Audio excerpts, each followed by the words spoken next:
السلام علیکم ورحمۃ اللہ وبرکاتہ۔ وعلیکم السلام۔ جی کیا نام ہے آپ کا؟ محمد عرفان رضا۔ ماشاء اللہ، کیا کرتے ہیں آپ؟ میں اس کی پڑھائی کرتا ہوں۔ حفظ کی پڑھائی کتنے پارے ہوئے؟ 27 پارے۔ کتنے پارے لے گئے ہیں؟ 3 پارے لے گئے۔ ماشاء اللہ۔ اچھا حافظ صاحب، ہم یہ ہمارا یوٹیوب چینل ہے اور ہم اس میں لوگوں سے سوالات کرتے ہیں، دینی سوالات، لوگوں سے معلومات حاصل کرتے ہیں کہ ان کا مطالعہ کتنا ہے، اور ہم سوال کرتے ہیں، اگر سوال نہیں دے پاتے ہیں اس کا جواب تو ہم کوشش کرتے ہیں کہ ان کا جواب انہیں دیں۔ تو ہمارا نظریہ یہ ہے، ہماری سوچ یہ ہے کہ تاکہ اس پہل کو ہم عام کریں اور جو لوگ دین سے دور ہیں، غافل ہیں، ان کے اندر ذوق اور شوق پیدا ہو اور علم سیکھنے اور سکھانے کا جذبہ ان کے اندر پیدا ہو۔ تو ہم آپ سے سوالات کریں گے۔ پہلا سوال حافظ صاحب، ہم آپ کی خدمت میں یہ پیش کر رہے ہیں کہ یہ بتائیے کہ نبی کریم صلی اللہ علیہ وآلہ وسلم پر جو وحی نازل ہوئی تھی، وہ جس غار میں آپ پر وحی نازل ہوئی تھی، اس غار کا نام کیا تھا؟ اس کا نام غار ہرا۔ غار ہرا۔ اچھا ماشاء اللہ۔ اچھا وہ وحی کون سی تھی، کون سی سورت کی آیتیں تھیں جو حضور پاک علیہ السلام پر نازل ہوئی تھی، بتا سکتے ہیں آپ؟ سورہ اقرا۔ ماشاء اللہ۔ اچھا وہ کون سے فرشتے ہیں جو حضور پاک علیہ السلام پر وحی لے کر اترتے تھے؟ حضرت جبرائیل علیہ السلام۔ اچھا فرشتوں کے سردار کون ہیں؟ حضرت جبرائیل علیہ السلام۔ اچھا جو روح قبض کرتے ہیں ان کا نام کیا ہے؟ حضرت اسرائیل علیہ السلام۔ جو قیامت میں سور پھونکیں گے ان کا نام حضرت اسرافیل علیہ السلام۔ ماشاء اللہ۔ اچھا جو بارش برساتے ہیں، ان کا نام جو اللہ نے معمول کیا ہے بارش برسانے پر، ان کا نام کیا ہے؟ حضرت میکائیل علیہ السلام۔ اچھا ماشاء اللہ۔ اچھا یہ بتائیے کہ حافظ صاحب، جو ہمارے کاندھوں پر، دائیں بائیں کاندھے پر جو فرشتے مقرر ہیں، ہماری نیکیاں اور برائیاں لکھتے ہیں، ان کے نام کیا ہیں؟ حضرت کرامن کاتبین۔ ہماری اچھائیاں برائیاں وہ لکھتے ہیں، ٹھیک ہے۔ اچھا قبر میں جو فرشتے ہیں ان کے نام کیا ہیں؟ حضرت منکر نکیر۔ جی قبر میں سوال کتنے ہوتے ہیں؟ قبر میں 3 سوال ہیں۔ 3 سوال ہیں۔ جی پہلا سوال کون سا ہوگا؟ مادر ربو کا تیرا رب کون ہے؟ دوسرا سوال؟ ماں دین کا تیرا دین کیا ہے؟ تیسرا سوال؟ ماں کنتا تقول رسول کریم علیہ الصلوۃ والسلام جب محفوظ ہوں گے تو فرشتے ان کی طرف اشارہ فرما کر کہیں گے تم دنیا میں ان کے بارے میں کیا کہتے تھے؟ اچھا جو مسلمان ہوگا وہ ان کے جوابات کیا دے گا؟ جی تھوڑا سا آگے کیا جواب دے گا؟ من ربو کا میرا رب خدا ہے، میرا رب اللہ ہے، ٹھیک ہے، ماں دین اسلام ہے، میرا دین اسلام ہے۔ اور حضور پاک علیہ الصلوۃ والسلام کی طرف اشارہ کر کے کیا جواب دے گا؟ کہ یہ اللہ کے رسول یہ اللہ کے رسول صلی صلی اللہ علیہ وسلم۔ ماشاء اللہ۔ اچھا یہ بتائیے حافظ صاحب، نماز جنازہ جو ادا کی جاتی ہے جی اس کے اندر فرائض کتنے ہیں؟ نماز جنازہ کے فرض تو ہیں، بتائیے کتنے فرض ہیں؟ 4 فرض ہیں۔ 4 فرض؟ جی 4 فرض۔ نماز جنازہ کے اندر 2 فرائض ہیں، 4 تکبیریں کہنا اور قیام کرنا، باقی اس کے اندر دعائیں پڑھی جاتی ہیں، اللہم اغفر لحینا ومیتنا، اور ثنا پڑھی جاتی ہے، درود پاک پڑھا جاتا ہے، یہ سب سنتیں ہیں۔ آپ نے دیکھا ہوگا کہ اکثر لوگ نماز جنازہ کے وقت جب نماز جنازہ ہوتی ہے تو کچھ لوگ نماز میں شریک نہیں ہوتے، وہ کیا سوچتے ہیں کہ ہمیں نماز یاد نہیں ہے، وہ دور کھڑے ہو جائیں۔ جی جی لیکن نماز کے اندر فرض کیا ہے؟ صرف کھڑا ہونا جی اور اللہ اکبر 4 تکبیریں کہنا، یہ 2 فرائض ہیں۔ اور اگر کسی نماز میں فرض ادا ہو جائے، سنت رہ جائے تو نماز ہو جاتی ہے۔ فرض اگر ادا ہو گیا اور سنت رہ گئی تو نماز ادا ہو جائے گی، ثواب آپ کو ملے گا۔ لیکن اگر سنتیں بھی آپ ساتھ میں ادا کریں تو اس ثواب میں اور اضافہ ہو جائے گا۔ جی تو یہی وجہ ہے کہ اب آپ نے ابھی سوال ذہن میں آیا جی تو میں اس سوال کی جانب سے لوگوں کو یہ بتا دوں کہ جو لوگ نماز جنازہ میں اس وجہ سے شرکت نہیں کرتے کہ انہیں دعائیں یاد نہیں ہیں، درود پاک انہیں یاد نہیں ہے، تو آپ سمجھ لیں کہ نماز جنازہ میں صرف کھڑا ہونا اور 4 تکبیریں پڑھنا یہ فرض ہے۔ اگر آپ نے نماز جنازہ میں یہی کر لیا، کھڑے بھی ہو گئے آپ اور تکبیریں بھی پڑھ لی تو اس میں تو کوئی دشواری نہیں ہے، آپ کو ثواب ملے گا نماز جنازہ کا، کیونکہ رسول کریم علیہ الصلوۃ والسلام کی حدیث ہے صحیح بخاری کی کہ جو ایمان رکھ کر ثواب کی نیت سے کسی مسلمان کے جنازے میں شرکت کرے اور نماز جنازہ میں بھی شریک ہو اور دفن میں بھی شریک ہو، اس کے بعد پھر لوٹے تو وہ 2 قیرات ثواب لے کر لوٹتا ہے، 2 قیرات۔ پھر حضور پاک علیہ السلام نے فرمایا ہر قیرات ایک احد پہاڑ کے برابر ہے، اتنی فضیلت ہے۔ اور حضور نے فرمایا اگر وہ دفن سے پہلے نماز جنازہ پر ہی لوٹ جائے، دفن میں شریک نہ ہو، تو 1 قیرات ثواب لے کر کے لوٹتا ہے۔ تو ہمیں چاہیے کہ ہم سارے جو فضیلت ہے جو برکت ہے وہ ساری برکت لوٹ کر کے وہاں سے اپنے گھر آئیں. جی تو اگر اب کبھی بھی نماز جنازہ میں شرکت کریں ایسے لوگوں کو دعائیں یاد نہیں ہیں تو وہ فرض ادا کریں, کھڑے ہو جائیں اور 4 تکبیریں کریں, ان کو ان کا ثواب ملے گا. تو ہر سب 2 فرض ہیں نماز جنازہ, قیام کرنا اور 4 تکبیریں پڑھنا, یہ جو دعائیں ہیں. اچھا ایک یہ بھی تھوڑا سا مسئلہ ہے, کچھ لوگ جب سلام پھیرتے ہیں سوچتے ہیں کہ دائیں جانب ہاتھ پھیریں, دائیں جانب کا ہاتھ چھوڑیں یا بائیں جانب کا. بہت سارے لوگ دونوں ہاتھ چھوڑ دیتے ہیں.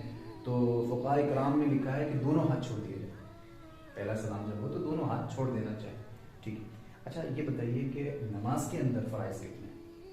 نماز کے اندر 14 فرائض. 14 فرائض ہیں. اچھا بتائیے ان کے نام بتائیے. 14 فرائض کے تھوڑی سی لاؤڈلی آواز تھوڑی سی بڑھا کر. جگہ کا پاک ہونا. جگہ کا پاک ہونا. جی. نماز کا وقت. تھوڑا سا آگے.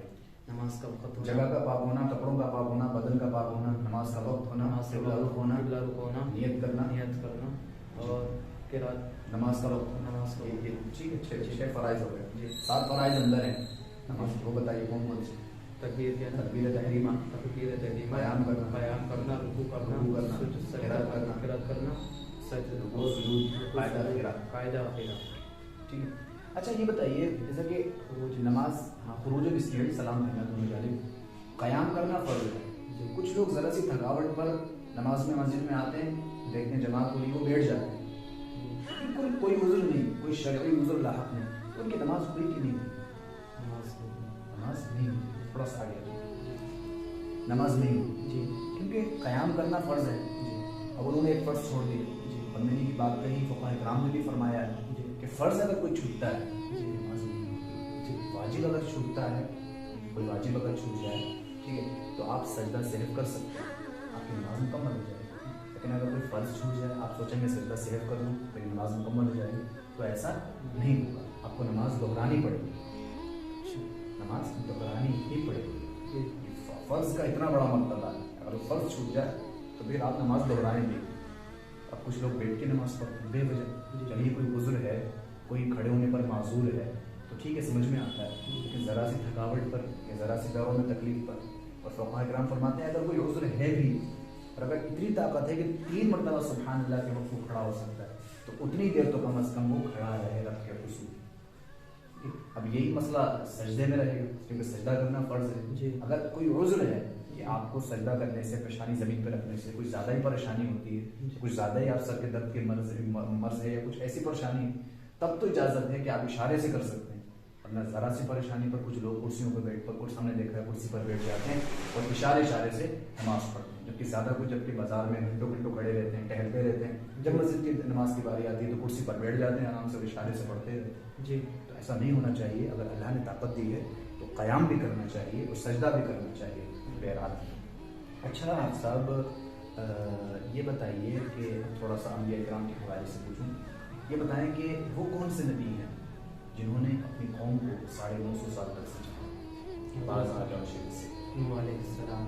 نوح علیہ السلام. جی. اچھا کشتی بنانے کا کن کو حکم تھا, وہ کون سے نبی؟ حضرت نوح علیہ السلام کو.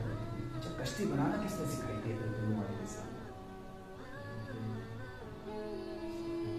اچھا کشتی میں تختے کتنے تھے؟ 400 کچھ. تیز سے ٹائپ کر, تھوڑی سی آسان ہو گئی وقت.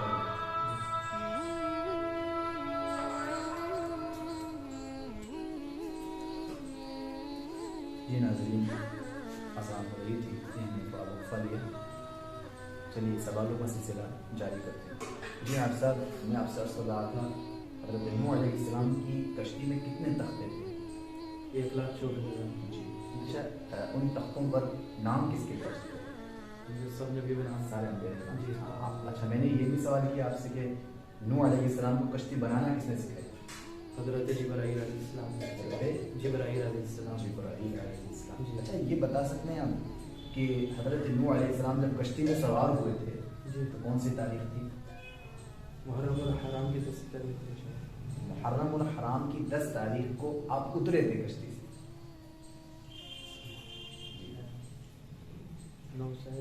آج تاریخ کتنی ہے؟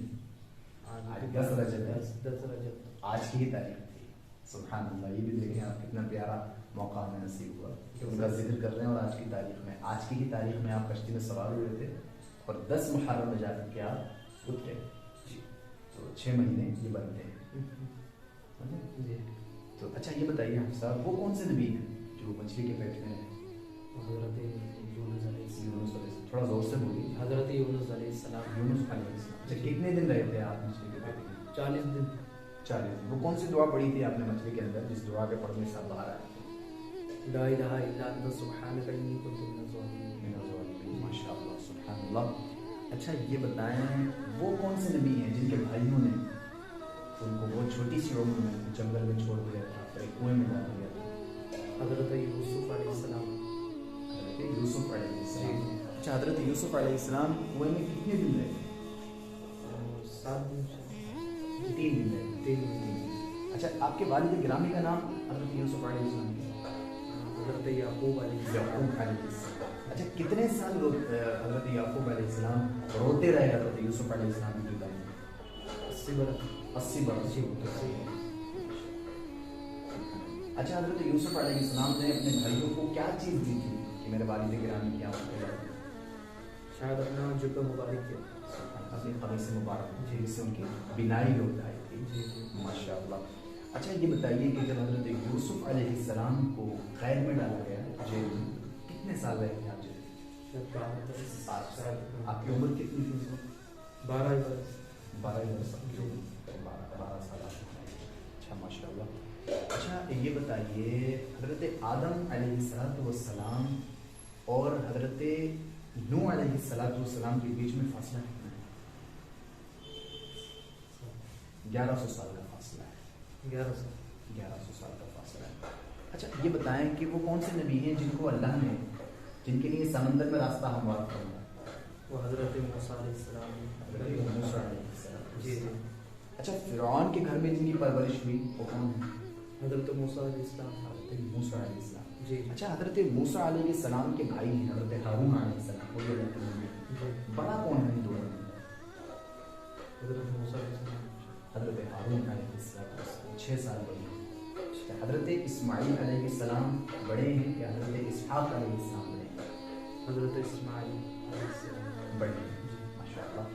اچھا حضرت امام حسن رضی اللہ تعالیٰ عنہ کی عمر حضرت امام حسین رضی اللہ تعالیٰ عنہ کی دونوں میں بڑا کون ہے؟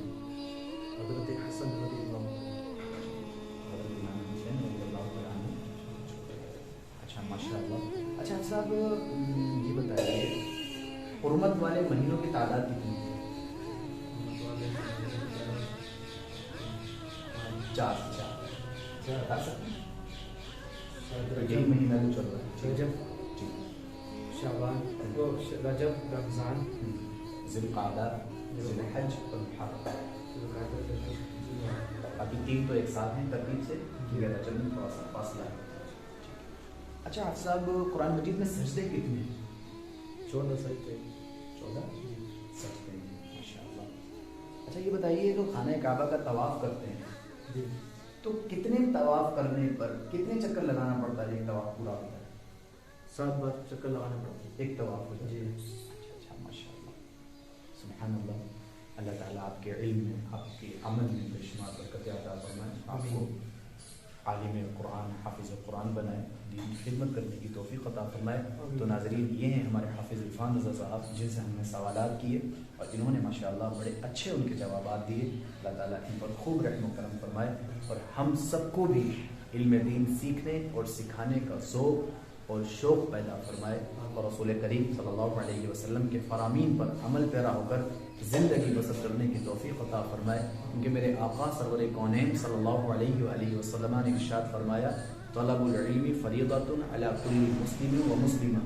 علم دین کا طلب کرنا ہر مسلمان مرد اور عورت پر فرض ہے. اس لیے ہمیں چاہیے کہ ہم علم دین سیکھتے اور سکھاتے رہیں. جو اچھی بات ہم تک پہنچے ہم اس اچھی بات کو دوسروں تک پہنچائیں گے تو وہ اچھی بات جو ہم نے دوسروں تک پہنچائی ہے وہ ہمارے لیے صدقہ جاریہ ہو جائے گی. اور صحیح مسلم کی حدیث مبارک ہے نبی کریم علیہ السلام نے فرمایا کہ جو کسی دوسرے کو اچھی بات سکھائے اور وہ اس پر عمل کر لے تو جتنا اجر اس کو ملے گا جو اس بات پر عمل کرے گا اتنا ہی اجر اس کو ملے گا جس نے وہ اس کو نصیحت کی تھی۔ اللہ تعالیٰ ہم سب کو ایک دوسرے کو نصیحت کرنے کی توفیق عطا فرمائے۔ آپ حضرات سے گزارش ہے کہ اگر آپ کو ہماری یہ ویڈیو پسند آئی تو ہمارے چینل کو سبسکرائب کریں، لائک کریں اور کمنٹس کر کے بالخصوص بتائیں کہ ہم اگلی نشست میں کس طرح کے سوالات کریں۔ اللہ تعالیٰ ہماری اس کاوش کو اپنی بارگاہ میں قبول فرمائے۔ استغفر اللہ ربی من کل ذنب واتوب الیہ۔ السلام علیکم ورحمۃ اللہ تعالیٰ وبرکاتہ۔ ٹھیک ہے، ان شاء اللہ ملاقات ہوگی۔